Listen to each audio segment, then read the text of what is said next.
If you would like to help couples to improve their marriage satisfaction, master consequence questions. Now, I've had a series of posts on this. If you haven't seen the other ones, go back and watch those because I've been building on this topic. I see a lot of mentors struggle with this. As I've said in previous posts, they tend to jump from a problem into a solution and they don't develop the consequences. And so people don't change, or they're not as bought into change, and then they want to go away and you wonder why nothing ever changes. Now, let me go into two types of consequence questions. And I think that understanding the two types will help you to understand different ways you can take your questions. There is the effect of the negative and the effect of the positive. Those are the two types, the negative and the positive. So let me give an example. I am a competitive guy, okay?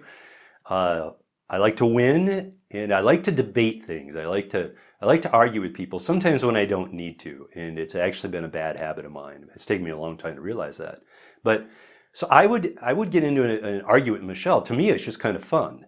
But I would debate something with her and I could always out-talk her. So she would eventually give up and shut down and not say anything.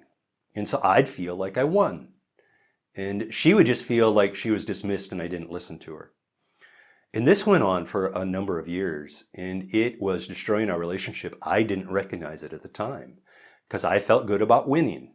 And I was winning all of the battles, but losing the war. And we had to come to a crisis point where our relationship was in danger for me to change this behavior.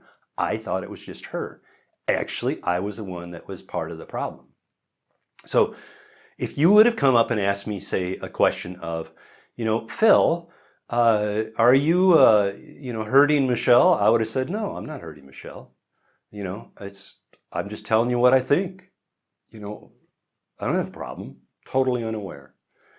Now, if you could have gotten Michelle to open up, I think you could ask questions of her. So let's say we talked to Michelle and we said, so when he argues with you, how do you feel? She'd go, well, I feel, disrespected. I feel like he's not listening to me. He's not hearing me. And what about when he keeps going on? It's like, well, I finally get to the point where I just don't want to talk and I withdraw. So I give up. It's like, there's no point in me bringing something up to him because he's going to argue with me. And so she just kept things back. She goes, he is not a safe person. And I'm not sure if she would have recognized that. But if you would have asked questions of things like, and does that make you feel safe? Does he make you feel secure that you can tell him anything? It's like, no, he's not that way at all. If I would have heard her say that kind of stuff, it would have been, oh, well, I don't want you to feel that way. I want to be a safe person. I want to be your go-to person when you have a problem. I want you to come to me. So, but I didn't recognize it. I didn't recognize the issue. So you can talk about the impact of the negative and you can extend it. You can go into, okay, so how is this negative behavior impacting you? Is it impacting your kids? Michelle, if you get grouchy and shut down, do you shut down around your kids? Do they notice? Do they notice that the two of you aren't talking? Do they notice the disconnection? What is that doing to your long-term goals? What if you continue doing this? What's going to happen?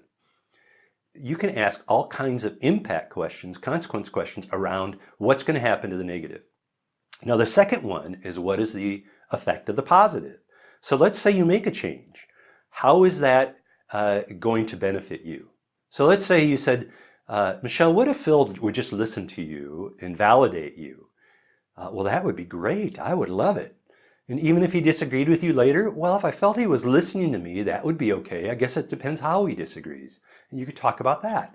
But, so Phil, what if Michelle were less distant from you? How would that be for you? It's like, well, I would like for her to be less distant. What if you had a better sense of connection? Well, that would be great. So if you were to, say, affirm her and listen to her instead of just arguing with her, how do you think that would impact her? Well, I guess she'd feel better and she'd be more willing to come and talk to me about stuff. I'd be willing to do that. See, now, you've just created that the benefit I'm going to receive is bigger than the cons of staying in that negative cycle. So consequence questions. Here's my big tips. 1, do not skip from a problem to a solution. Unless someone says, I need a solution to this. Okay. 2, remember the effects of the negative, and you can ask a lot of questions, and you can extend those into kids, into relationships, into other people. You can extend them into the future. What happens if you continue this way? And then 3, remember the effects of the positive. So what behavior you're trying to change, what would happen then? How would your relationship be impacted for the positive if you were to change some of these behaviors? So remember, we make the problem bigger, but we make the benefit that we're going to get even larger yet. And suddenly they start to outweigh one another. And now I'm willing to commit to change and to do something.